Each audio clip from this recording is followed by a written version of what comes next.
Is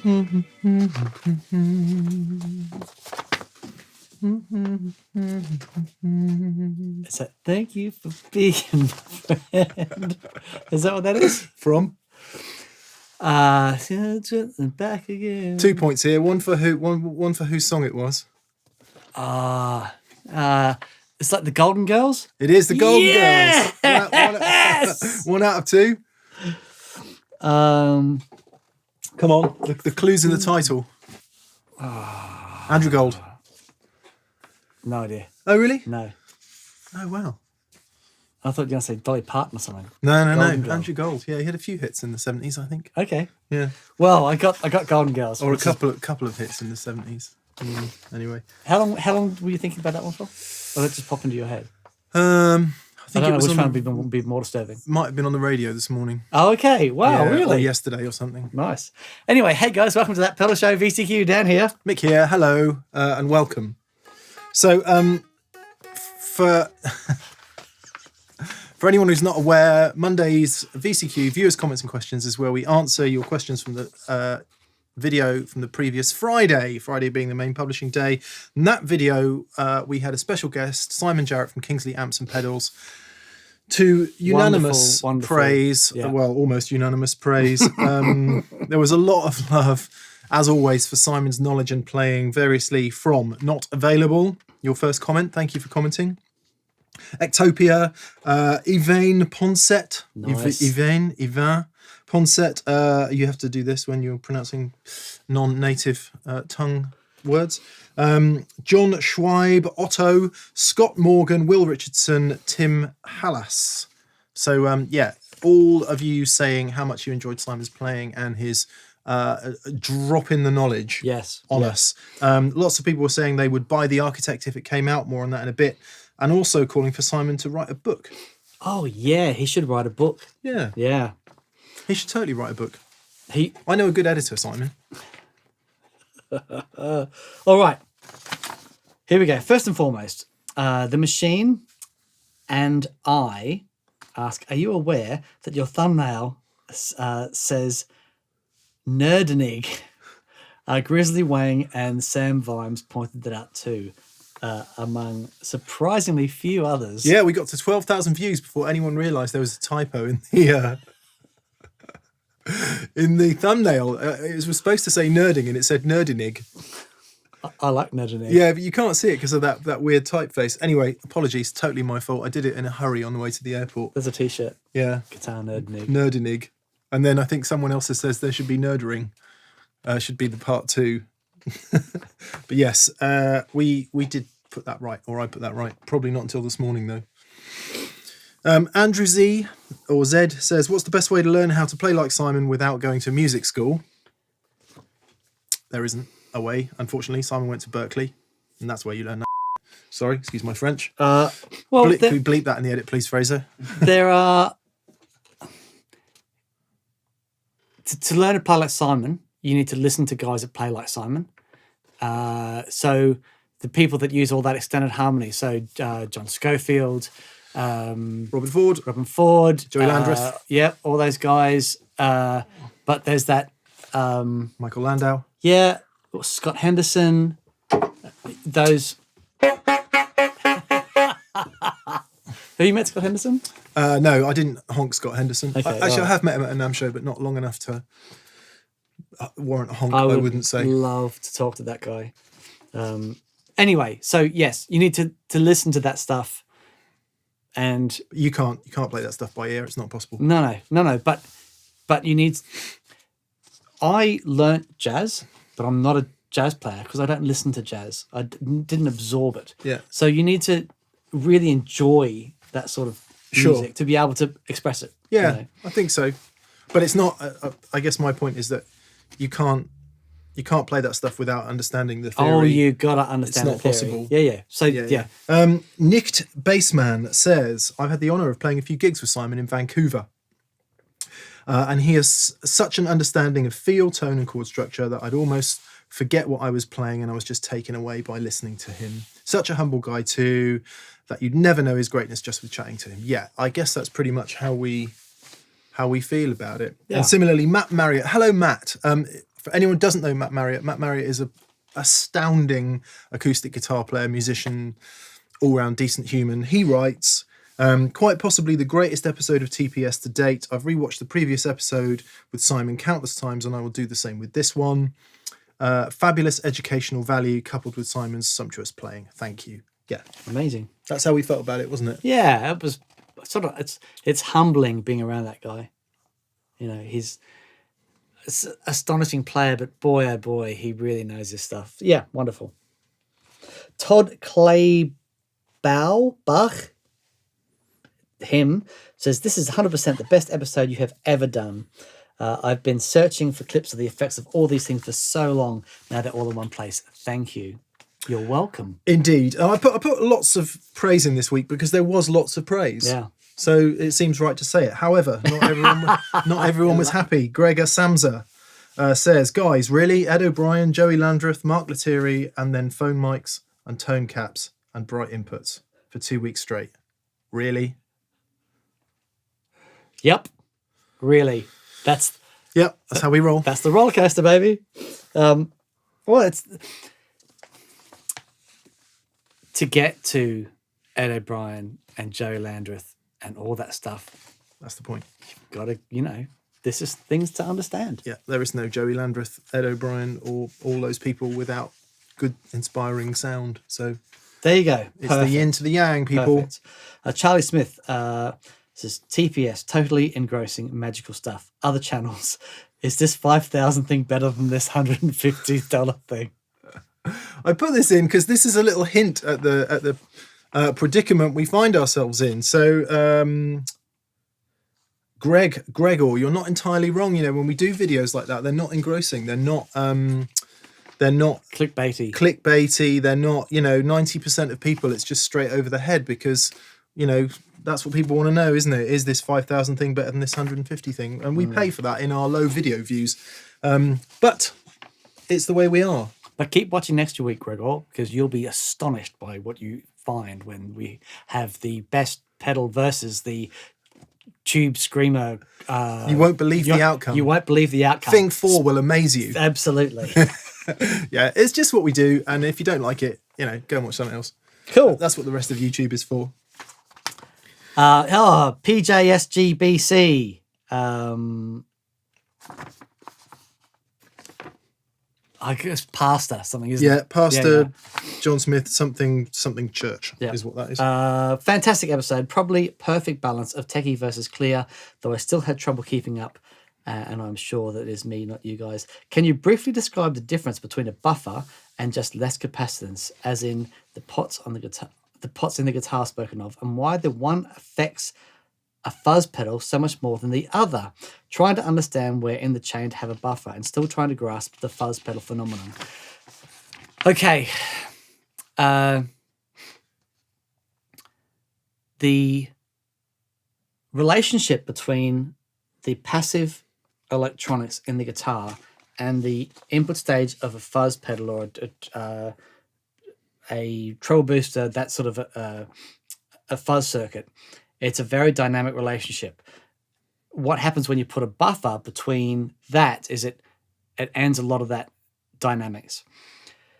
Buffers are great, but I personally like buffers after any gain stage. But it's important to remember that I'm talking about buffers having an effect when the pedal is off. When the pedal is on, the output is a lower impedance. It's always buffered. Yeah, it's always buffered, but buffered to a different extent. For example, the output impedance of a that fuzz pedal is really quite high. So having a buffer after all your gain stages, but then you have a consistent impedance from that stage, I find that works quite well. But yeah, I don't like buffers between here and that. The gain stages. Yeah, the input of the fuzz face wants to see the inductance of the coils of the pickup. As soon as you put the buffer in between that, it no longer sees that. It sees the output impedance from the buffer, and that's the thing. Lots of overdrive pedals are fine with that, but certainly the really sensitive ones, like the fuzz face and the treble boosters, doesn't work. Yes, there's a bit more on that to come. One of the first questions was, what's the difference between just low capacitance in the first place and having higher capacitance and using a buffer? Oh, okay. So, well, again, the lower capacitance is still seeing the inductance from the coil. Yeah. That's, high capacitance in a buffer, you no longer have that relationship. There you go. I've been doing this for 30 years. I still have no idea, other than when I have a specific problem, I can usually work out how to fix it by taking all the buffers out. Yeah, yeah. But so it's not a good and a bad thing, right? It's just, I don't know. We need to make a kind of, not an idiot's guide as such, a mixed guide to an idiot's guide to all of this, because it is monumentally confusing, and I think you can spend so long worrying about it, man, that you just you lose the point of what it is you've got up that morning to do. So I've been trying to put a video together just explaining impedance. Yeah, it's really tricky. Yeah, it's really tricky. But and for everyone who's going to write like a massive long comment going, oh well, it's really easy, are you all thick, this is how it works, it's like, yeah, great, well, not everyone gets it. So it's tricky to explain, like quantum physics. But therefore worthwhile pursuing. Yes. Pursue. Yuppie says, oh yeah, how come you've never had a full tone plimsoll on the show? We have. You've had OCD and it's great, but Captain Anderton has been a huge fan. Let's give Captain Anderton a honk. Since who knows how long, and I gotta admit, I love his plimsoll tone. I don't know whether it's been a sleeper pedal or I've looked at the wrong places. I'm surprised it doesn't turn up more. We do have one. Yeah, actually, it was in the episode with him. Yeah, and we've used it before. If you go to thatpedalshow.com and check out the database, if you're looking for a pedal, just type it in, plimsoll. And anywhere that we've featured it in That Pedal Show, it will come up. So the plimsoll has a hard clipping and a soft clipping stage, and you can dial in the hard clipping using an extra knob. It's a cool sounding thing, yeah. It's very cool. But, along with the 15,000 other brilliant sounding overdrives out there. WebG Kill says, is that a Hughes and Kedner amp and cab? Colour me intrigued. It is. It's a pure tone and a 212 with greenbacks in it. It's a visceral thing. It is a visceral thing. It's even more visceral than the 50 watt Plexi, which is pretty visceral. Yeah. I push hard. Well done. So what is the pedal between the Constable and the Tube Screamer that you guys keep tweaking? If you said what it is, I missed it and I don't see a name on it. Please click the description down in the YouTube thing there, and you'll see everything listed, what everything is. But that pedal was a prototype of something that Simon might call the Architect, but might not call the Architect. It's not out yet, by the way, and it may not come out. He's not sure. Well, if it brings it out, he won't be calling it the Architect, because that's already taken, apparently. He's got to come up with a different name for it. Something else. Yeah, email Simon all of your suggestions for names for that pedal. Yes. And register your interest. Right.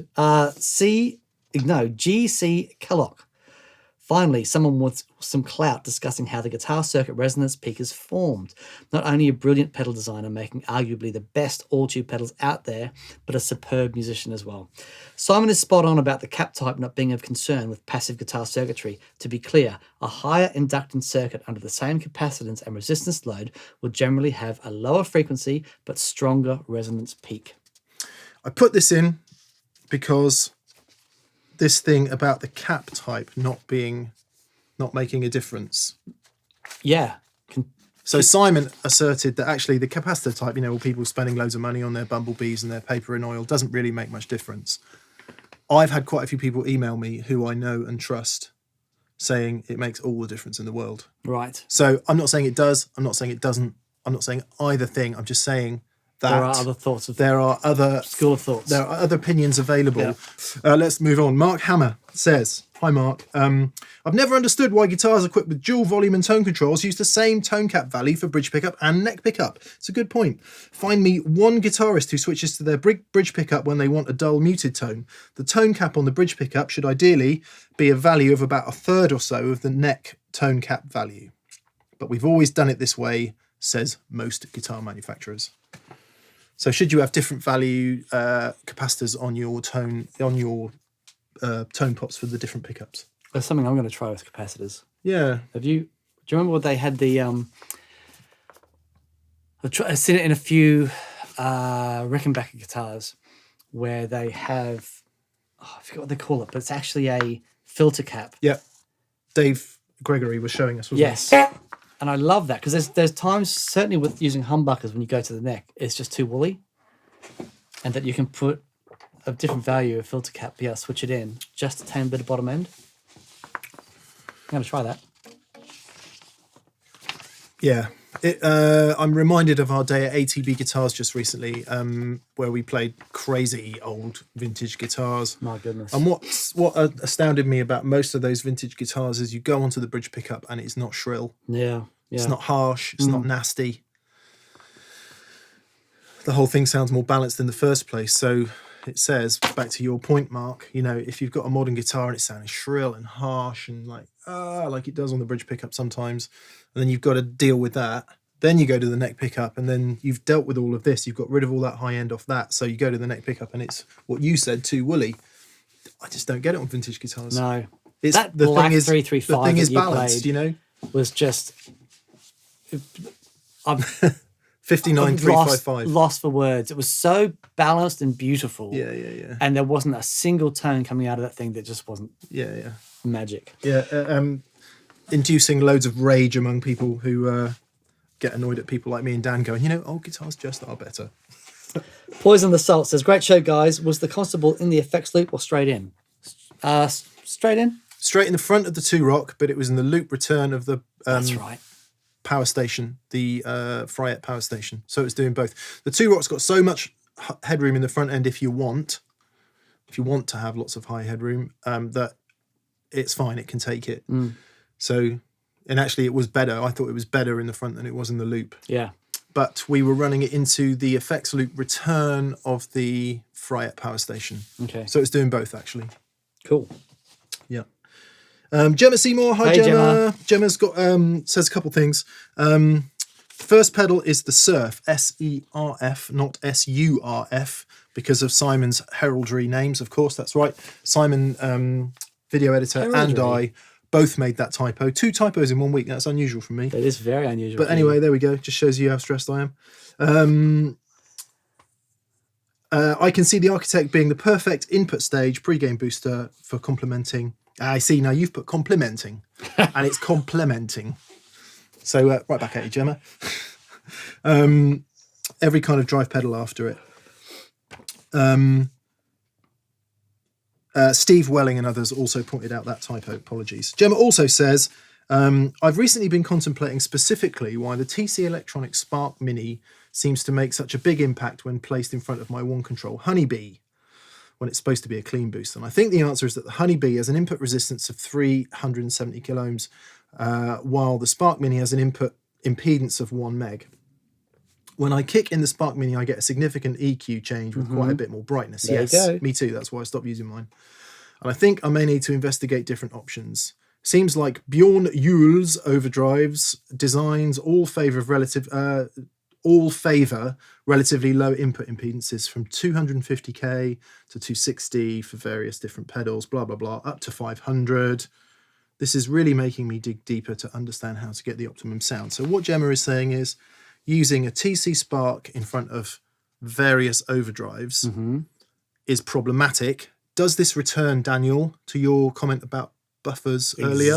Exactly. Right. So that lower input impedance on those pedals is working with the with the output impedance and the nature of the coils in the guitar, inductance and all that stuff. It's got that relationship, and then the way that the relationship is also part of the capacitance in the cable. So the guitar's hitting that, and you get the sound, you dial on the top end and everything, it's beautiful. But as soon as you hit that with a buffer and you lower the input impedance going into that, well, then you're going to get a lot more top end. So Gemma, try taking that Spark and putting it after those and using it as a boost after and shaping the gain stage that way. So contrast that with a vintage type treble booster. Would that be different because the vintage type treble booster has a lower output impedance? Well, it's a similar thing. The vintage, the treble booster and the fuzz both have really low input impedances. The Output. no input. Yeah, but the problem here with the Spark is the output impedance, isn't it? Yeah, well, so yes, the output impedance driving the lower input impedance of those pedals. So it's the same thing with if I put the Spark in front of a treble booster or a fuzz, again, it's going to be driving that the lower input impedance of those pedals, and your same thing. You're changing that relationship between the coil inductance of here and the input impedance. But what if you swapped out the Spark booster for a treble booster? Because it's a really common thing, isn't it, to have a treble booster running into an overdrive pedal? That sounds great. Yeah, that's what you do. Yeah, absolutely.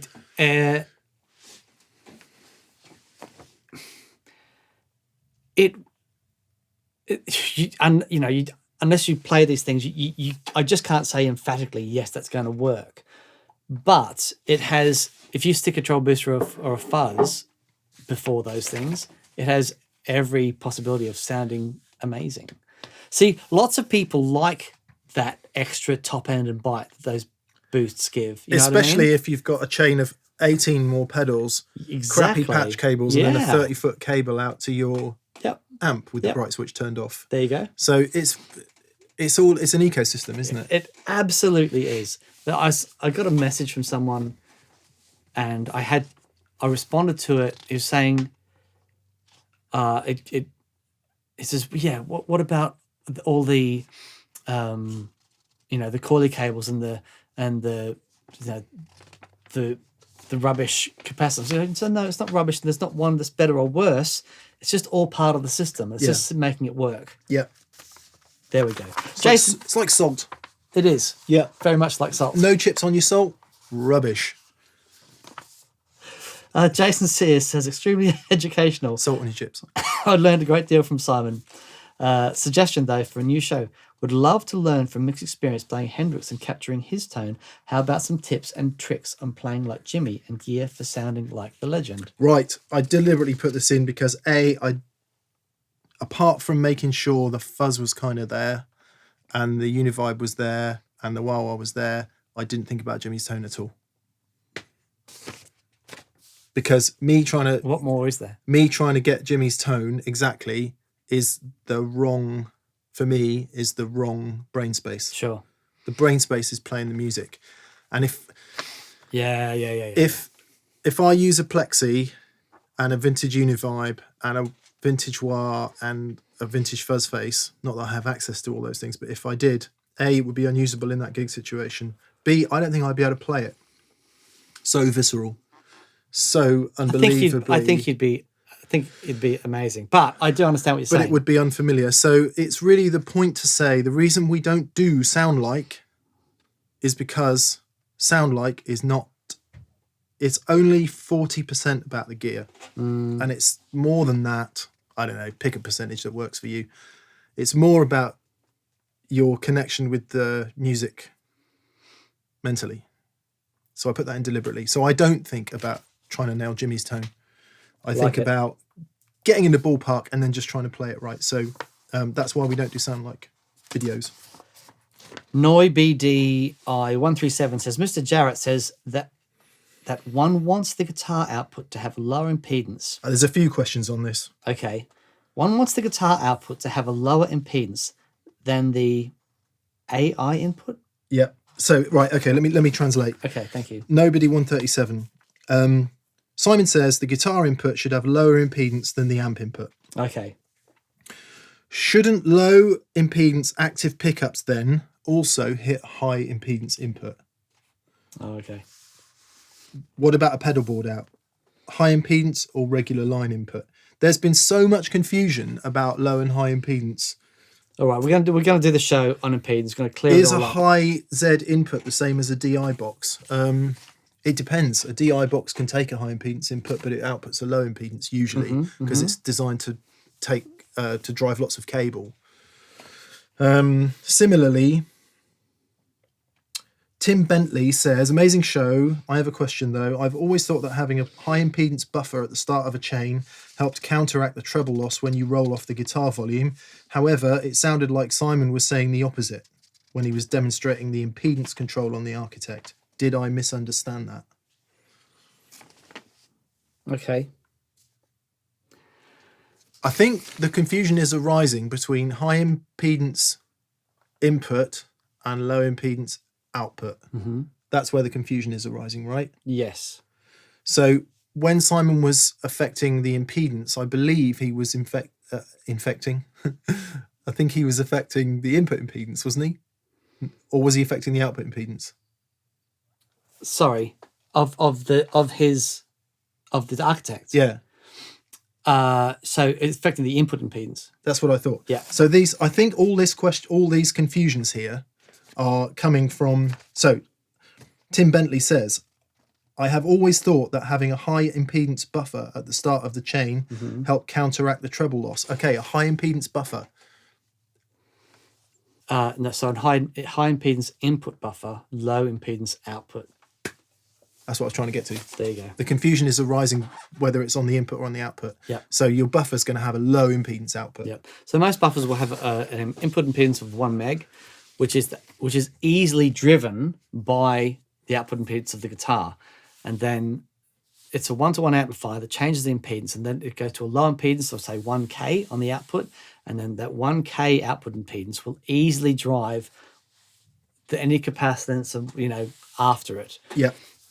So I'm pretty sure that's where the confusion is arising here. Yeah. You know what? Let's do it. We're going to work out a way to make a really succinct show on that stuff. Yeah. Finger puppets, water. Lego. It's all going to happen. Right. Wan Ducky.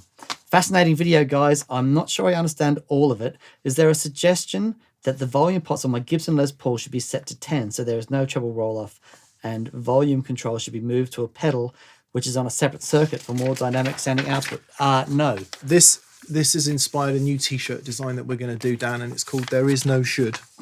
Okay. All right. Love it. Shouldless. Yeah. There's no should. It's understanding what happens so you can use it to your advantage. Okay.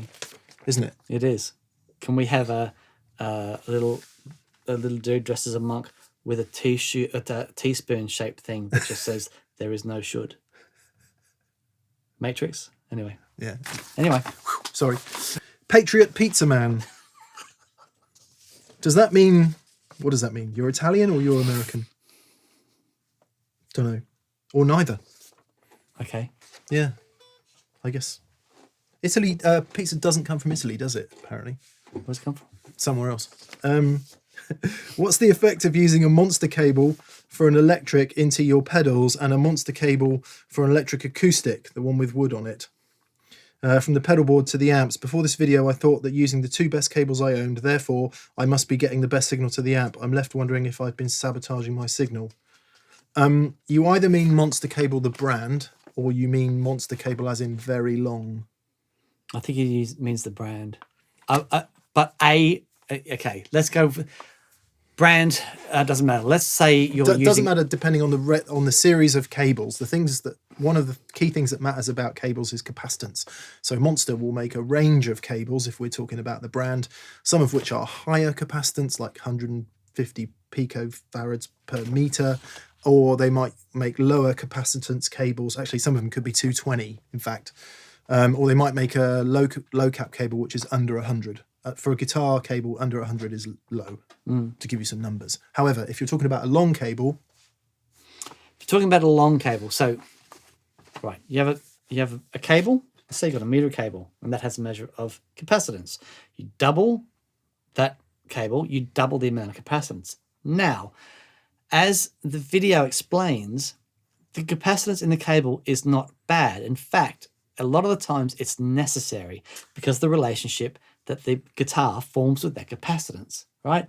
So all that matters at the end of the day is that it sounds great. That's it. So what I would suggest is try some different cables and just see, because I was stunned when I did this. You think it's cable, but in actual fact, if you just take 10 minutes and try 3 different cables, you will notice the difference. Aerojad.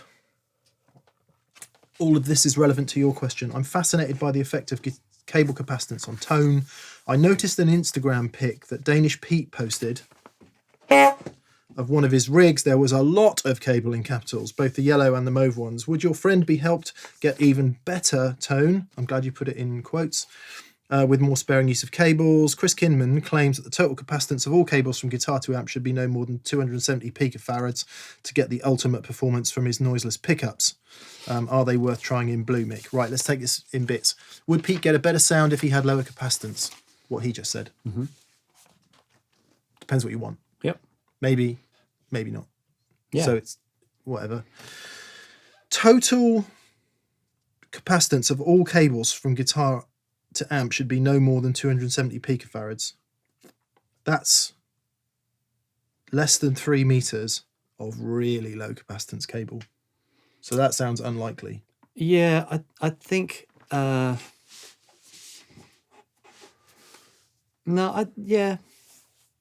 think there's most of the cable that I know you'd be able to get that, but not using crazy long cable runs. I can't actually read. It does say it on the thing. So, and do you know why? One of the reasons that's going to be lower capacitance? Fat insulation. So the relationship between the diameter of the outer core and the distance from that to the inner core is a really big thing with capacitance. And the further away that outside shield is from the inner core, the less capacitance it will have.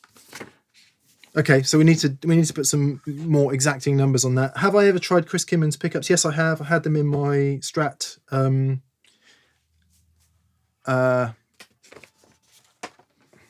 No judgment. I'm not a fan of any noiseless pickups ever made. When I was in school and I had my Striker by Kramer, the other guitar player, his brother had an Iceman by Kinman, the Iceman Strat. And it sounded wonderful. Chris Kinman makes guitars. I believe he also makes guitars. Oh, okay, I didn't know that. But his you see the patents for his pickups. That's very cool. But I really liked the sound of that guitar. Yeah. He had a Iceman on the pick guard. That's why I said it as a point, as a statement, rather than as anything else. Because sure, Kirk Hammett really likes EMGs. List all the things that all the great musicians down the years really like, who aren't me. It's just a personal thing, so nobody be offended. Sure. And on that subject, Shaky Meister says, I noticed you use a Gig Rig 3-to-1 for matching the levels of various guitars. I think I'm right in saying you used it to boost the weaker sounding guitars, Mix Strat and Gretsch. I have exactly the same model and colour. Fantastic guitar, but crazy quiet. Is there any reason you boost these guitars instead of cutting the high output ones? We don't actually use it to boost. We use it to boost that Gretsch on occasion. Once, but the rest of the time, all those preamps are turned off. Yeah, so I never use it on the Strat. No. It's not, if I introduce any sort of buffer between the guitar and the first pedal, I almost universally don't like it. Yep. Jonathan Duarte, mixed 335 sounds fantastic. What kind of pickups are in it? I have an Epiphone 335 with premium wiring and Seth Lovers. Even though it sounds killer, it has a different character compared to Mix. Yeah, they all sound different. In fact, the vintage ones we played at ATB sounded very different from mine. Yeah. Mine has the Memphis historical spec. Basically, Gibson Memphis when it existed. It was their version of the PAF, so asymmetrically wound, wax-potted coils, but not wax-potted pickup. So very vintage style PAF pickup. If anyone wants to buy his guitar, I think I'm going to sell it. DM us. Really? It's going to start the...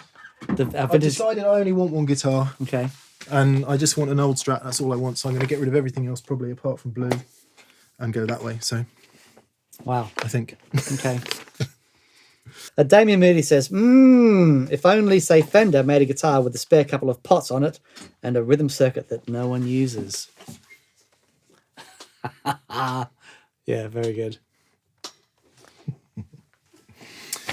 Sean Taylor, Death, Taxes and Mick Putting Down Modelers.